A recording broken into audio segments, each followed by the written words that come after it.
The following program may be disturbing to sensitive viewers, especially to those who have been victims of rape and sexual assault. These stories are personal tales chronicled by characteristics of self-abuse, abuse, and recovery on the hands of Mikey Ko. May God watch over on the girl who had got stabbed by this boy, now a mature man. Viewer discretion is advised.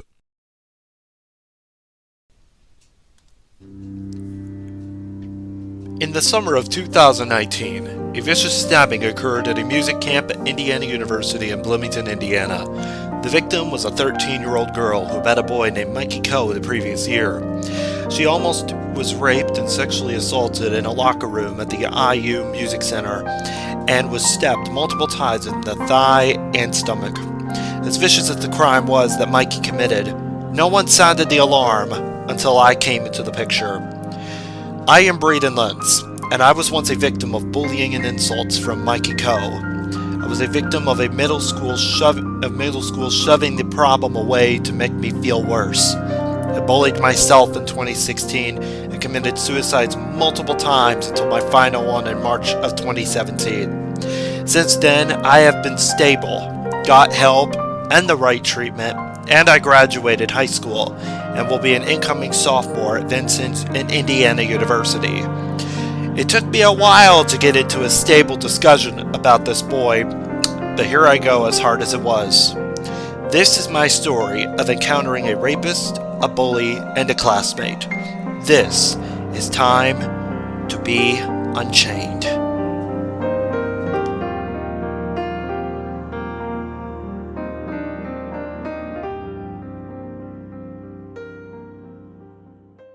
Part 4. The Conclusion and the Stabbing. I remember taking my first ever tour of the HSJI camp in the summer of 2018 with my professor of sports media at Indiana University, Mr. Gallon Clavio. The song I played through the Macintosh computer inside the main media classroom inside the media school inside Franklin Hall at Indiana University was the famous song Drake had iconed for years. Kiki, do you love me? Are you riding so you never ever leave from beside me? And I want ya and I need ya. The summer hit of 2018, also known as In My Feelings, Kiki, do you love me, was playing through the computer as other campgoers and I study our craft by testing through applications such as Final Cut Pro and Adobe Premiere, editing systems to clip from an interview we conducted with former IU volleyball player Elizabeth Asdale. The team of 30 high school students from all different parts of the country and one from Australia clocked away from editing their clips from the interview that we conducted with her that day at Assembly Hall. On the clock, Dr. Gallon Clavio walked around to check out our work. As a student at Bloomington South, I was one of a kind as I entered into the camp with pride but also confusion about growing up and maturing. At the time, I had gotten out of Campania Academy 6 months before this camp had started. As I explained in the last podcast, it took me a while to get into a stable discussion about this. But being at this camp was also the best and worst experience of my life, as I had gotten lost that year. Then I had a severe case of dehydration the next year. Near Franklin Hall, a statue of the legendary World War II journalist Ernie Pyle watches over the students who enter the campus from the sample gates. When you arrive at this beautiful campus, history writes its name. From Mark Cuban to Meryl Streep to Sage Steele and even Cody Zeller. Indiana University is one of the largest and most accepted colleges in the state of Indiana. It surpasses schools such as Vincennes Junior College and Ball State University by having an endowment of as large as the school's enrollment rate and bank account. Through the screams of the little 500 bike race to the animal life at fraternities, IU is also known for one of its darker secrets, which entails a toxic culture of sexual assault, kidnapping, and rape. This campus is tragically known for the case of Lauren Spear, a young sophomore who had attended IU in 2009 through the day she kidnapped. Through the day she was murdered in 2011 and was found missing. Her parents had no idea what was happening, and neither did the parents to the girl who had originally founded Jill's house and wanted to become a caregiver and psychologist. Indiana University has a toxic reputation for being a party school, but also a school you take a girl to after a party and you plop her in her bed. It is one of those schools. Party life mixed with rape and sexual assault is a toxic mix at most college campuses around the country. And being a part of a union, seeing rapes go up in 2021-22 school year at IU from at least 20 a year to about 35 rapes that year in 2021-22, we are seeing a new epidemic in this country. Not only are we seeing young women, 19 through 22, skinny and petite, walk around campus and then eventually get raped by men who are predators. This whole podcast and talking about this issue of rape and sexual assault is so personal to me in so many ways. My mother was a victim of rape and sexual assault at Vincennes University. She was raped at her will, and the rapist that she had, who would eventually be the man who we call 23, he said, "I only rape the willing." And he smiled and laughed. Then my mother found out 2 weeks later she was pregnant. It was a tragic tale that history keeps repeating itself every single year. My mother, however, was not a whore. She didn't sleep around with men. Never once did she have a man in her bed until she came to VU in 2000. Never once did she date anybody. Never once did she want to have a kid that young. It was a tragic scenario, and when her and I talked about her sexual assault and rape, she didn't think of this rape as different from all the others because she wasn't drunk. She wasn't meeting a quarterback who she had never met or a man she had never met. And she was just lured in and groomed by this man we have to call 23 because he is now a criminal who is trying to get released from Carlisle in 2022. Not only is this issue prevalent in most girls and college campuses, but Indiana University has both a positive and negative reputation. This is what occurred in 2019 as Mikey Ko took his steps into the media school. But first, I need to talk about the moments that led before he walked into that room at the music school.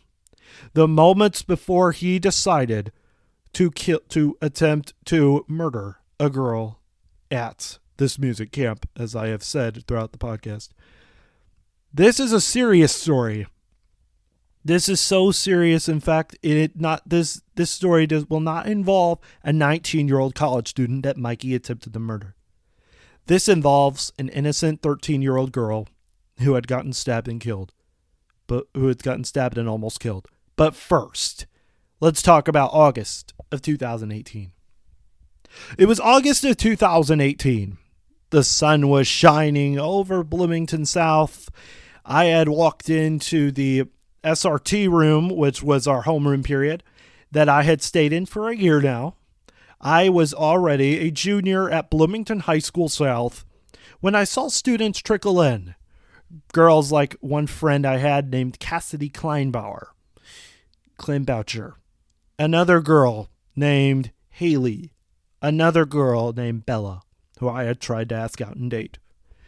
Then the kids all sat down, like John Law and football players. We had our football players, we had our cheerleaders, we had our gymnastics girl, we had our artsy girl, we had it all in that class. And a new teacher by the name of Mr. Paul Barnhart, who was not only my geometry teacher, but he was also a very, very young, impressionable, socially minded teacher who was our main instructor for the SRT. And if we ever had a club to go to, we just had to ask him to leave. But then one person came into the room. A black swanky hair, Asian, polo shirt, blue jeans. It was the man I had seen years ago. Years before Campania Academy. And years before I tried to say, hey, you bullied me. I was shaking until Earth's core. The man I had saw was the same person I met at Tri-North Middle School who made one account about me and tried bullying me in the hallways. At Tri-North, he kept on saying, you're such a bitch, Braden. You're such a bitch. And now he is standing at a Bloomington South classroom, sitting at his desk. Nobody knew who he was. He was quiet and timid. But this would be the start of destruction, but also the start of hope. I remember the next day walking into Barb Stork's counseling office inside Bloomington South, and I had told her Mikey Ko, the guy that had bullied me in junior high, he was at my homeroom. And then Barb told me, Braden, are you serious about staying in the class? Do you feel uncomfortable staying in it, or should I move you? I said, no, I feel like I can handle it with just the utmost confidence. I remember feeling very, very confident seeing Mikey again. I thought, we're going to work things out. It's going to be fantastic. 2 days later, I wrote a letter inside a library, and I kept clacking away during my office hours where I was supposed to be working and checking out books. I do remember working with a woman named Mrs. Hahn, who was the main librarian, and then a woman named Nancy Voskel, who was the mom to my best friend in high school, Clara Voskel. And I remember clacking away at the computer before the bell rang, printing out a letter. And this letter, to summarize it, it basically said that I had bullied myself online. I made some accounts and I put you under the rug. I remember being around the same school with you. You and I were messed up. I got rehabilitated, and I'm hoping and praying that you can accept this and be cherishable with what I've had to deal with. And I hope we can actually hug and embrace each other once and for all and put Tri-North Middle School's terror behind us. From Craig Fisher's tirade the one day to the school being very cocky and arrogant about mental illness to just ignoring me and Mikey altogether and ignoring our mental health issues, spiraling us out of control. This was our moment to embrace each other. I remember being in the classroom about the next period, which at Bloomington South, you have a schedule where you have your first period, your second period class, and then you had homeroom, and then third, fourth, fifth. Or we had 1, 2, a thing called Panther Plus, which you could do anything from walk around the gym to study for classes to actually being in clubs and writing stories and being a part of a community. It's kind of like a community period, also known as Panther Plus. But I remember being in the room with which was SRT. We were about to head to the White Gym at Bloomington South. And if you're familiar with the school, the White Gym is our smallest gym. It's where all the club activities sections were. It was where we were able to have events happen. We had youth basketball happen in there for 5 to 10-year-olds. That's where Clara Voskel and Kira Kinsman, who was another classmate who played basketball and soccer with Clara, she had met Victor Oladipo and where they played youth basketball together. And Nancy, of course, acting like Nancy Voskel would, taking photos of her kids. But the purple gym at Bloomington South is where the main action is. 3 basketball courts, all 3 used for gym classes. And we had one large basketball court, which was home to our school's basketball and volleyball events. It's where Anthony Leal shined and James Bamba started seeing his fall from grace. But anyways, I remember being in the SRT room, which was 339. I remember that to this day. Mikey Ko would walk in after I saw Cassidy, I saw Gracie, I saw Kira, I saw Anthony Leal. I went to school with Anthony Leal, who plays at IU for the basketball team. And Mikey was one of the last people that came in because he was rushing. He was panting and puffing. And then he saw a letter that was sitting on his desk, all folded up into the shape of a sandwich. Then I remember he opened the letter and I watched him shaking like a butterfly, about to flap his wings. I saw Mikey glance at the letter. He read it, reading, eyes pacing the paper like glue. And he lined every dot perfectly because he read it. And then Paul Barnhart said, all right, guys, we're about to head over to the gymnasium, and then you should hear an announcement soon on the intercom. And then the assistant principal, Mrs. Ratliff, she came on and said, everybody who is a sophomore or junior, please head to the white gym. We all headed to the white gym, but before we did, Mikey unfolded the paper back into the sandwich position, got up just like everybody else, and he walked over to me. And what he said to me was, Braden, I'm so sorry. Him and I embraced in this moment. I forgive you, he said. Hug? I hugged him. Him and I hugged each other, and we embraced in a powerful moment of unity, a moment that I needed ever since middle school, a moment where I had gone to Campania, had faced these kids such as Jacob Hoffman, who's now my best friend, and him and I had seen each other fail and see each other fall down, and I saw his worst moments. I'd also have seen Mikey's worst moments, where he almost attacked a student at the Tri-North Middle School over a band recital. I had seen him have clashes with people, and people made fun out of him, like, oh my god, like, Mikey is like so weird, because like he like almost flipped out on Gracie today. And I saw stories of middle school drama, high school drama, and Campania, and it just felt like I was on top of the balcony and just fell down into a peaceful pillow.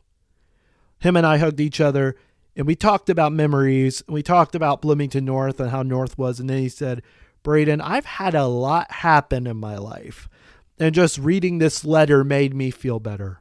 I said, thank you so much. I'm happy to have shared it with you. He said, yeah, no problem. Him and I smiled.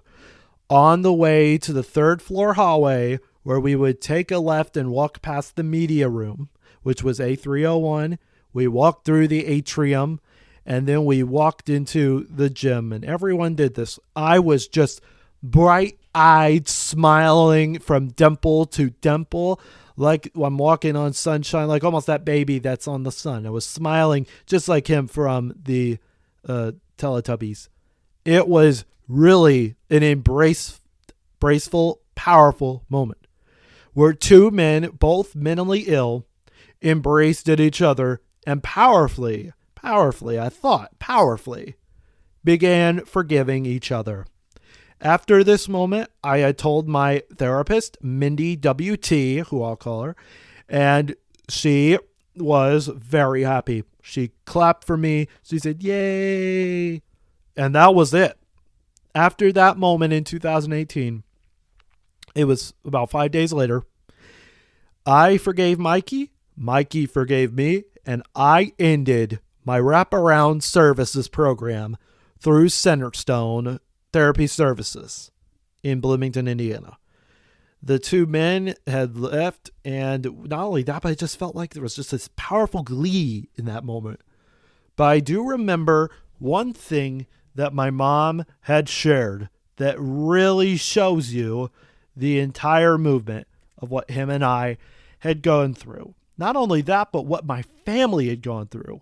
Because my mom is my rock and my hero, but I never thought that she would share something so relevant and so powerful that it basically exemplifies what this moment meant between August 10th and August 17th of 2018. I ended wraparound services. But right before we went, my mom had a speech that she had written out. It was me, a guy named Greg, a girl named Melanie, a girl named Jody, and Barb all in the same room because I basically graduated from wraparound services, which are programs that are supposed to help you out when you are struggling and you just got out of a residential center or what have you. Anything with mental health. I told my mom, come on, Mom, just share this for me. You can do it, because I had shared a speech beforehand.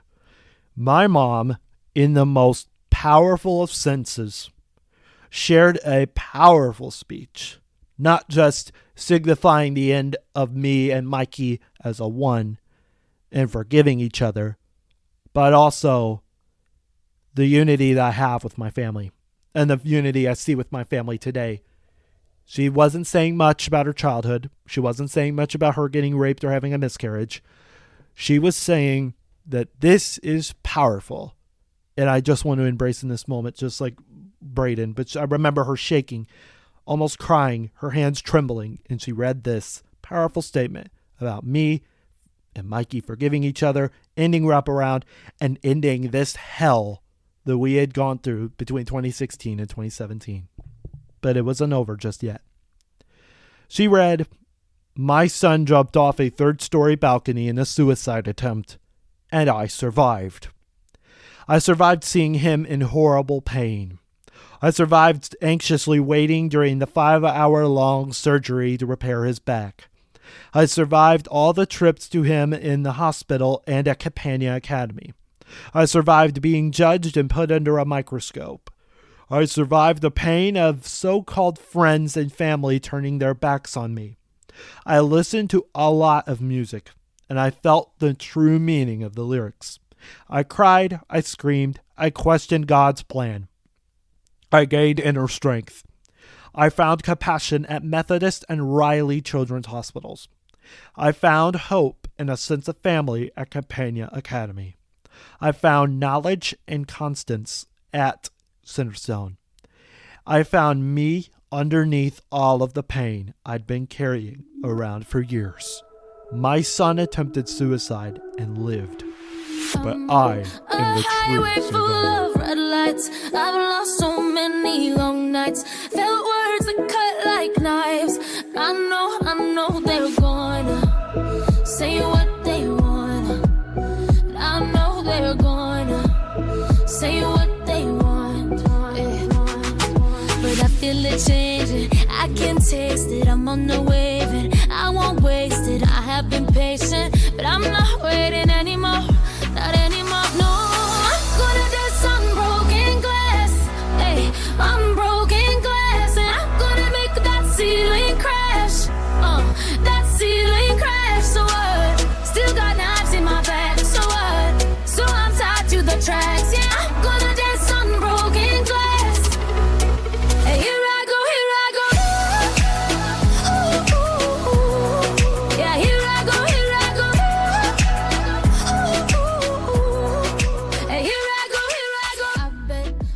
Mikey Ko continued his time at Bloomington South with a productive ease. He was a member of the band, the concert band, and the jazz band, and he also continued playing his violin to the best of his abilities. Through the outside, it seemed as if Mikey was trying his hardest. He tried to act like he cared about other people. He had a group of friends around him. And one time when I was in SRT with him, I remember he had an entire group of maybe 12 to 13 people around him, joking around, laughing, funnily, having a fun time. But through this dark and gory glimpse of life, we also see Mikey's eventual downfall. And that is where I saw some warning signs. In a text message that I had received in June of 2020, I remember being around a girl named Molly Pugh. Marley was a sophomore at the time. I had gotten the text approaching junior at Bloomington South.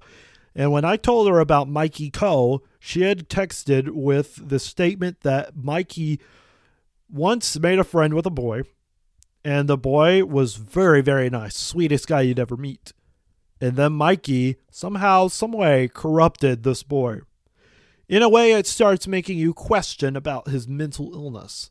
That he had started saying that his parents were abusing him at home. They started having yelling matches, and it got only increasingly worse as age went on in his life. I remember him telling me his parents yelled at home with him. I remember hearing that his dad had started hitting him with a belt and hitting him in places more than just the buttocks, in the legs, the arms, and the hips.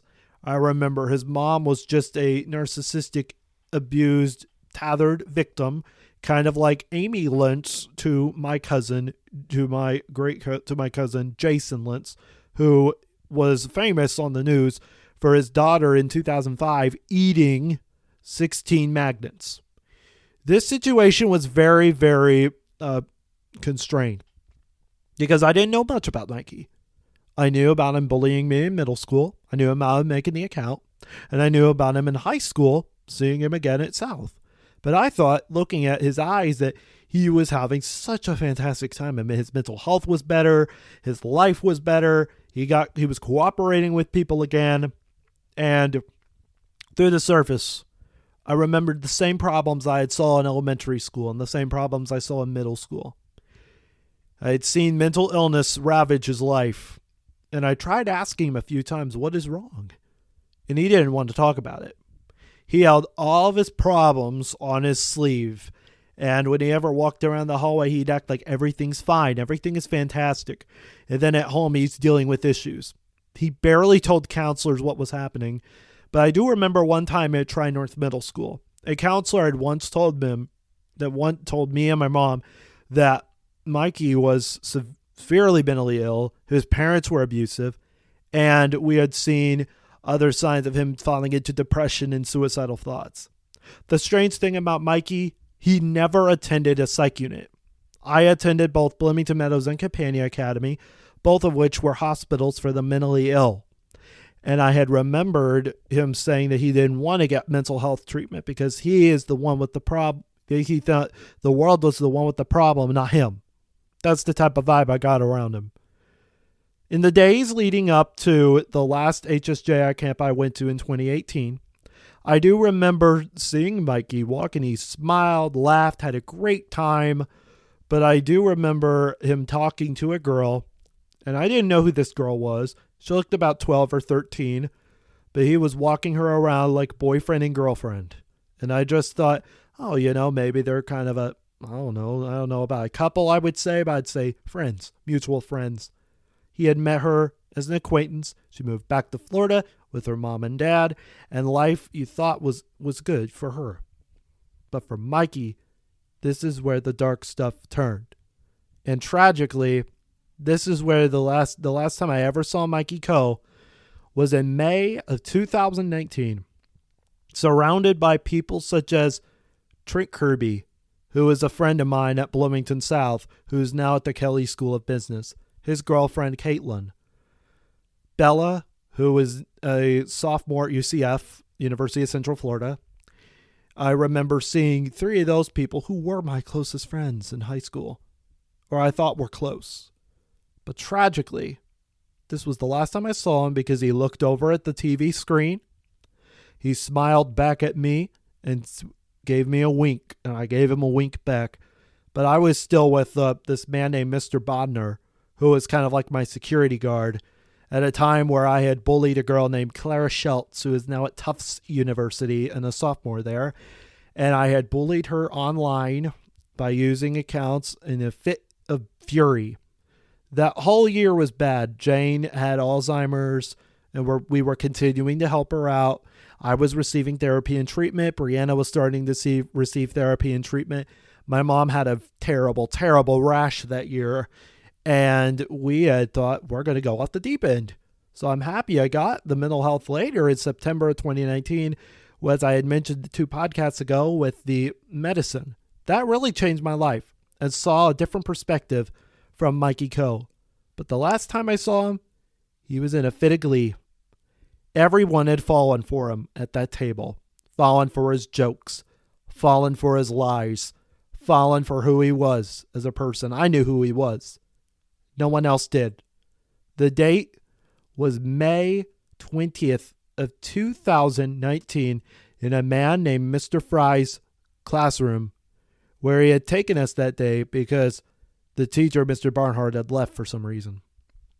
I remember the SRT show, which was one of the last produced SRT shows at Bloomington South.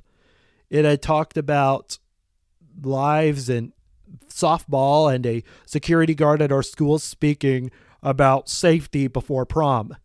This was also the last year before the coronavirus pandemic that we were having prom, a normal prom, and a prom we could have all embraced. This was the last year of the Bloomington South Gothic yearbook softball game that happened every year, either at the Bryant Park or at the Bloomington South softball field. That year was the last time I had worked a PA announcing position at for both the basketball team that next year, which was the last one I just shadowed Neil Rapp, and softball and track, which were the last two sports I had did before I, that next week, attempted to take my finals. And then I started feeling like I could have peed in my pants. And then I had an appendix removal the next day after being very, very sick. This was a lesson that I think God was trying to save me from. The last time I saw Mikey was with Glee. This was also the last time I saw a sense of normalcy right before the pandemic hit in 2020. My last day at Bloomington South occurred on February 13th, 2020, 2 days after my grandmother had died from Alzheimer's. She was a honorable woman at the time. Looking back on all these secrets, all these lies, all the deception that I had seen from both her and my grandfather, who might have done some stuff to my mom, which was very, very sickening to this day, even talking about it. It is very sad. Life, I learned, can be very tragic. What had happened with me and Mikey, I thought would embrace me for the rest of my life. He changed. I got better. I was going to see him again senior year, and he's going to be an improved kid. Then, on July of 2019, just a week after I left the HSJI camp in Bloomington for IU, which I had done a sports journalism camp where we interviewed IU basketball player John Laskowski, former basketball player, now owns a Culver's. Now, this was July of 2019, and my mom sat me down to tell me some very horrific news 2 weeks before the school year had started. And she said, in a silent tone inside of her kitchen, "I think Mikey Ko did something. He's not what you think." All I said was, "Oh shit." Music school camper stabbed by acquaintance. Written by Annie Aguilar. After 17-year-old Dongwook Ko allegedly lured a 13-year-old girl away from practicing violin to an upstairs room where he strangled, slashed, and stabbed her repeatedly before fleeing the scene, he called his mom. "I don't know what I did," Ko told his mother on the phone July 12th. "I may have killed her." Ko appeared in court Wednesday on charges of attempted murder, aggravated battery, kidnapping, confinement, battery, and strangulation. Wearing the same button-up shirt as in his mugshot, he is being tried as an adult. Ko's lawyer, Carl Salzman, said given Ko's mental health, a psychiatric evaluation would be necessary to see if he's fit to stand trial. He told Judge Darcy Fawcett he intends to file a formal request for competency evaluation in the case tomorrow. Fawcett also signed a no-contact order between Ko and the 13-year-old girl. The 13-year-old girl was a student at the Jacob School of Music's Summer String Academy, a program for children ages 5 to 18 years old studying violin or cello. Ko is an acquaintance of hers who attended the program last summer, according to the probable cause affidavit. Ko is a Bloomington resident, while the girl is from Florida. The girl was practicing her violin last Monday in room 388 of the Music Annex building when Ko entered the room and told her a teacher wanted to speak to her on the 4th floor. She told police he led her to a locker room before throwing her and pinning her against a locker with his arm and hand. When she started to scream and fight him off, he placed his hand over her mouth. She kicked him, and they fell to the floor, where the fight continued. Ko began to choke her before pressing a tactical folding knife against her throat. According to the evidence, "Oh my God," she told police she thought during the attack, "this can't be happening to me." She said he then got on top of her and began to slash and stab her with the knife. He cut her around 10 times, mostly superficial wounds to the girl's limbs. 3 larger injuries would require suturing at the hospital later. One of her right calf and 2 large cuts on her left hand, her violin hand. She kept screaming during the attack. She told police she was scared no one would come and that it would be too late. She said she thought she was going to die. Then she heard footsteps. In his office down the hall from the locker room, IU employee Ronald Sieben heard the screams. At first, he thought it was String Academy students goofing around, but decided to check out the sounds when he heard them again. He found the 2 and pulled Ko off of the girl. She broke away. Sieben stopped her for a second, but he told police she looked so scared he let her go. She ran to a room her friend and camp roommate was practicing in, next to her original practice room. Her friend said the girl entered the room screaming and bleeding from the arms and hands before the 2 found camp counselors. One of them called 911 after seeing the girl running down a stairwell screaming. They waited for the ambulance crew in the 3rd floor lobby. The girl told police every time the stair door or elevator opened, she thought it was Ko. Meanwhile, Sieben took Ko downstairs so he could call the police, but Ko ran. Sieben chased him out of the building, but Ko got away. Ko called his mother Ji Young Kim before driving him in the family's Land Rover, according to the evidence. She told police she hadn't seemed upset that day and had told her he was going to meet a friend at Merrill Hall and get lunch. When he came home at 10:10 a.m., there was blood on his arms and clothing. Kim saw small cuts on his arms and told police she thought the blood was his at the time. He then told his mother he had pulled a prank on a girl by telling her to follow him before placing his hand over her mouth to keep her quiet. He said she started to scream, so he choked her, and they started wrestling, and the knife fell out of his pocket. He said she ran away after they wrestled for a bit. Ko showed his mother the knife, which he had placed in a Kleenex box before putting it in a clear Tupperware container in the kitchen with a few inches of water. Before police arrived, Kim told her son to change his clothing. When officers arrested Ko at his residence, he and Kim showed them the knife in the Tupperware. Ko will remain in the Monroe County Jail until his bail review hearing, which was rescheduled at 9 a.m. Friday. His bond is set at $150,500. His first pretrial conference is scheduled for 2 p.m. September 4th. This story was originally published to the Indiana Daily Student on July 17th. Now, you've got these 2 evil creatures here, the fox and the cat. I think this one's based on one of the Marx brothers, actually, Harpo Marx, who I believe never said anything. But be that as it may, there are these ne'er-do-well characters, the fox in particular. Now, fox is a standard trickster animal, right? It's a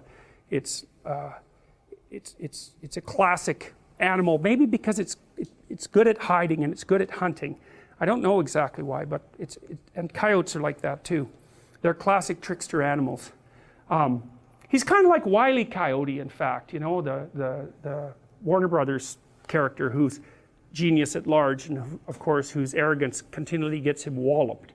And this character has a lot of features like that, but he feigns being an English gentleman of like the 1890s and pretends to be educated, and he has a kind of high-blown way of talking, and he's a fraud through and through. And he's got this, you know, sidekick who is barely there at all, and he doesn't treat him that well, but he's got someone to lord it over, so that keeps his dominance hierarchy thing going well. And the fact that he's like a second-rate companion, well, he never really notices that, although he'll treat him contemptuously whenever he gets a chance. So anyways, they're walking down the street, and the fox is bragging away about some crooked thing that he's done and how he pulled the wool over someone's eyes, and he confuses that with wisdom and intelligence.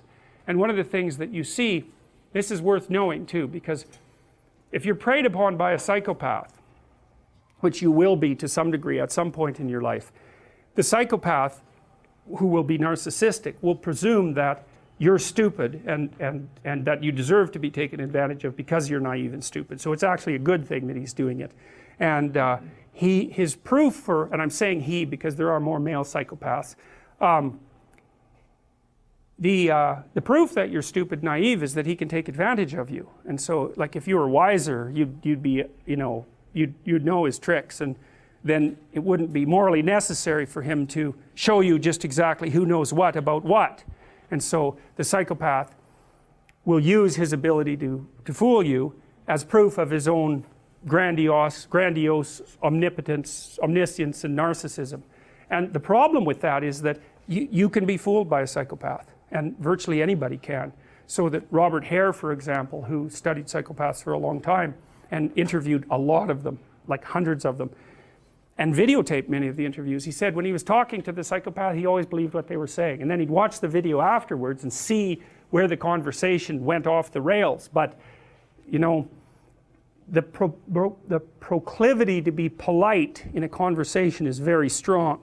And if you're polite, you don't object to the way that the person unfolds their strategy, you know.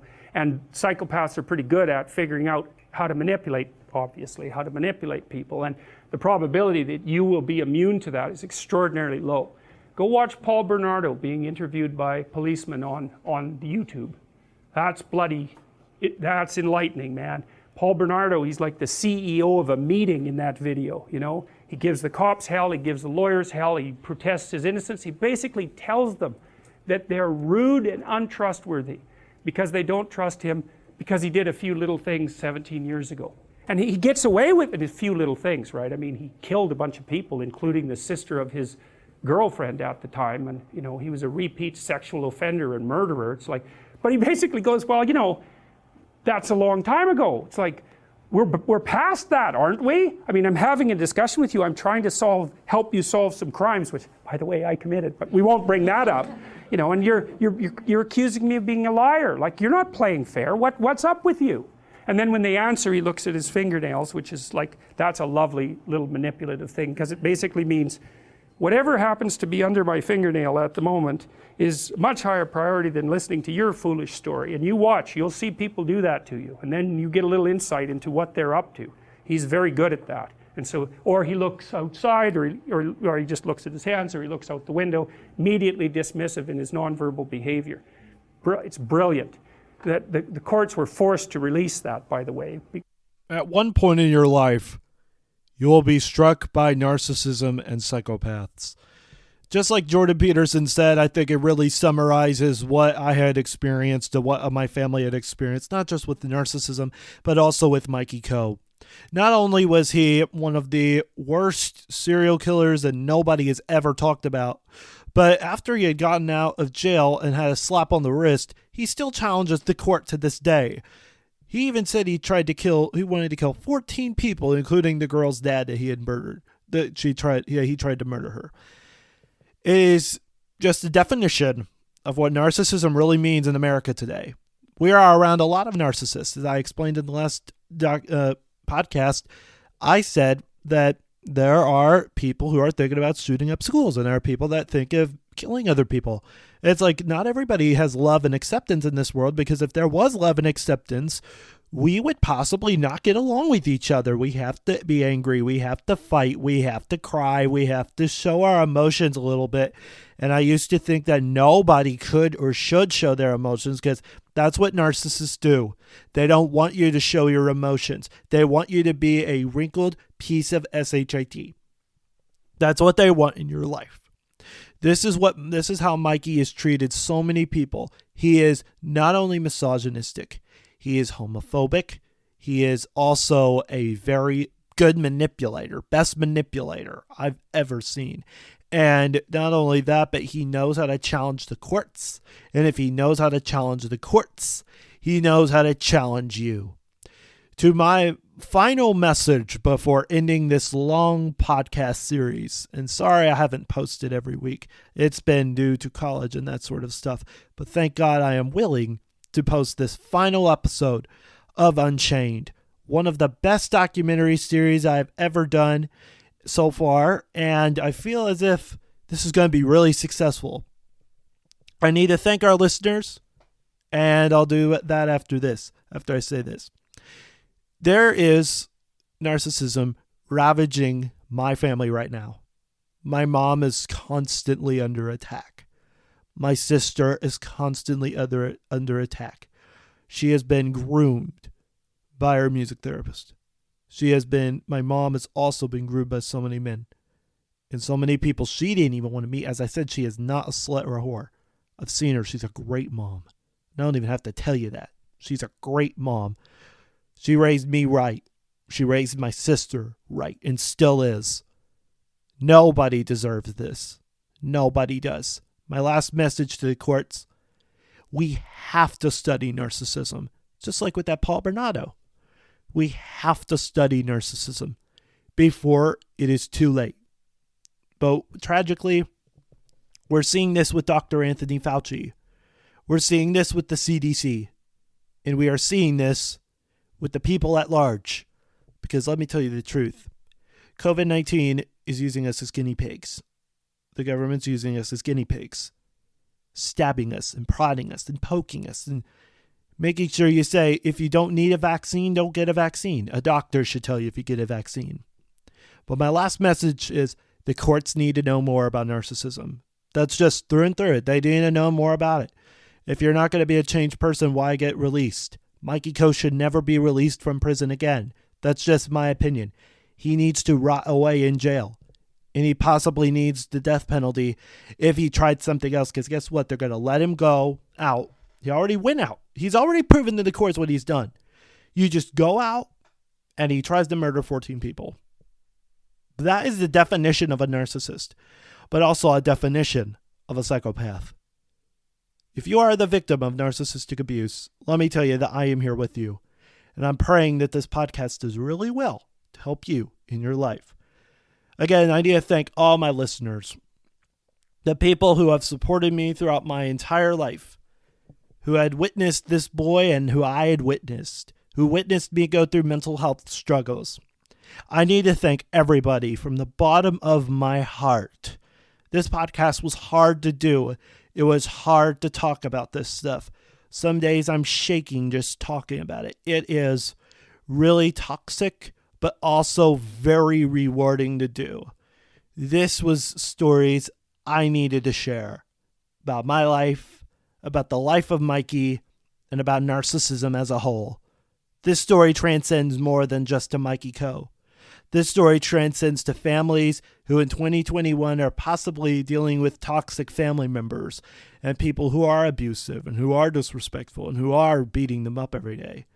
You don't have to put up with that, SHIT. You really don't. You really don't. It's really shit. You don't have to put up with it. I'm serious. You don't have to put up with it. I know how to leave. I try to escape my mom and sister from the pain. It's dreadful, to say the least. It can be dreadful some days. But my story's not a sob story. My story is just like the story of the people who met Ted Bundy, or the story of the people who met John Wayne Gacy, or the people who met Jeff Kaczynski, the Unabomber, or who met the shoe bomber. Or this can go out to the woman that had gone to my mom's high school who tackled the shoe bomber and was invited on Oprah. Because that's where I see myself one day. Getting on Oprah, possibly, and talking about my story. Again, thank you all so much for listening to this podcast. Thank you for everything. I hope you all have a great night, a good day whenever you're listening to this. Thank you for listening to UnChained, as the chains are finally broken.